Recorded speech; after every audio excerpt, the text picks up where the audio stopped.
औज़ुबिल्लाहिमिनश्शैतानिर्रजीम बिस्मिल्लाहिर्रहमानिर्रहीम। प्रोफेसर सईद अहमद साहब आपकी खिदमत में हाजिर। अस्सलाम वालेकुम नाज़रीन, आज हम आपको ऐसा एक मैदे के बारे में नुस्खा बता रहे हैं जो इंसान बहुत ही मैदा जिसका फॉल्ट मैदे में फॉल्ट होगा तो वो इंसान दुबला पतला या मोटा ताज़ा या किसी हालत में वो उठने बैठने में या जोड़ों के दर्द में या उसकी बिनाई में या सर में दर्द रहेगा या ब्लड प्रेशर तेज़ रहेगा। तो इसी हिसाब में मैदे में जब तकलीफ़ होती है तो इंसान की रूलिंग खून की वो नहीं बनती।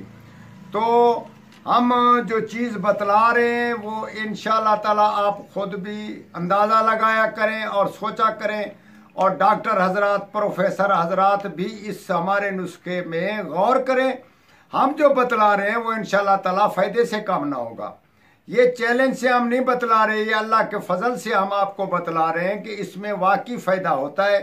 इंसान अगर खाने पीने में जूद हज़म ग़िज़ा नहीं हो रही या गैस बन रहा है तो इंसान का सारा निज़ाम दरम बरम हो रहा है, ना ही उसकी किसी चीज़ को ख़ास कर उसकी खुराक मिल रही है, क्योंकि खुराक तो एक जगह से जा रही है और कान में जा रही है, दिमाग में जा रही है, नाक में जा रही है, आँखों में जा रही है, गुर्दों में जा रही है, हर चीज़ में वो खुराक सप्लाई हो रही है।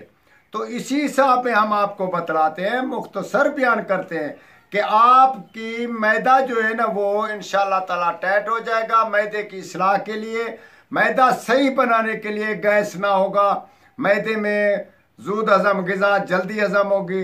तो इसी हिसाब में हम आपको बतला रहे हैं, और ख़ास कर साइंसदान भी इस नुस्खे को जुठला नहीं सकते। इंशाअल्लाह ताला आप इसको इस्तेमाल में लाएं।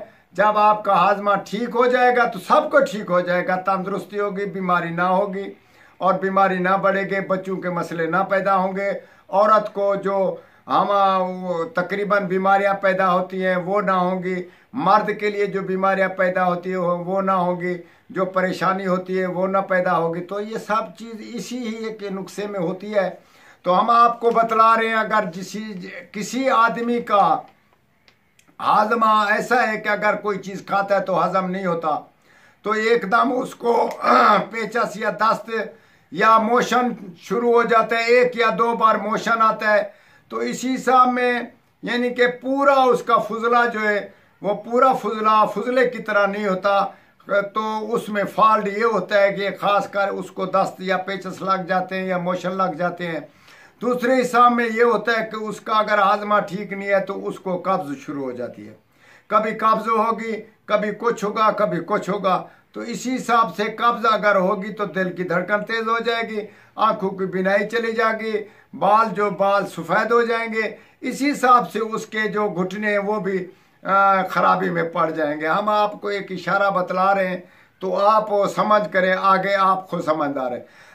तो इसी की इस्लाह के लिए अगर किसी का मैदा किसी भी हालत में कैसा ख़राब क्यों ना हो, हम आपको नुस्खा बता रहे हैं, आप इसको इस्तेमाल में लें। और बहुत ही सस्ता, और हमारे तजर्बे में नुस्खा 50 साल से भी ज़्यादा आ रहा है। इंशाअल्लाह ताला आप इससे फ़ायदा उठाएंगे। नुस्खा नोट फरमा लें।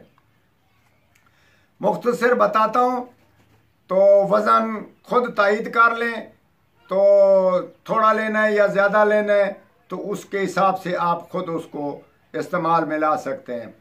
तो हम उसको बोलते हैं अपना छोटी इलायची।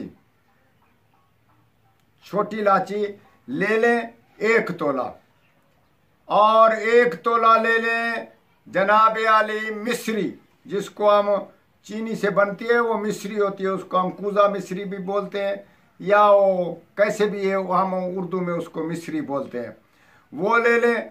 और दूसरा लेना है जनाब, आप उसको दूसरा लेना है गूंद कतीरा। वो गूंद कतीरा लेना है 1 तोला। अब फिर आपको बताते हैं, थोड़ा सा तकलीफ होगी, तो उसमें ये होगा कि गूंद कतीरा 1 तोला ले लें, छोटी इलायची 1 तोला ले लें, कूजा मिश्री 2 तोला ले लें। इसको खूब रगड़ लें, रगड़ कर इसका सफ़ूफ बना लें, बहुत ही बारीक सफ़ूफ होना चाहिए।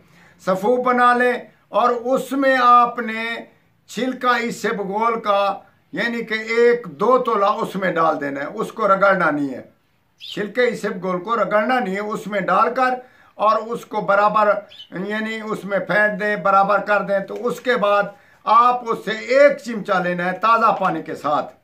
कैसी ही क्यों ना संगरेनी हो, कैसे ही क्यों ना दस्त हो, कैसी क्यों ना कब्ज हो, आप इसको इस्तेमाल में लाएं।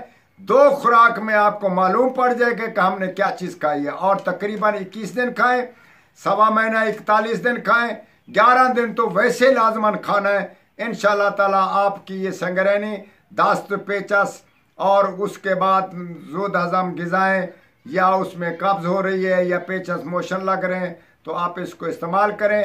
पहले दिन में 3 दफ़ा करें, फिर 2 टाइम कर लें। इंशाल्लाह ताला आप इससे फ़ायदा याब होंगे और आप भी खुद भी फ़ायदा याब करें और दूसरों को भी इसमें शरीक करें। वस्सलाम।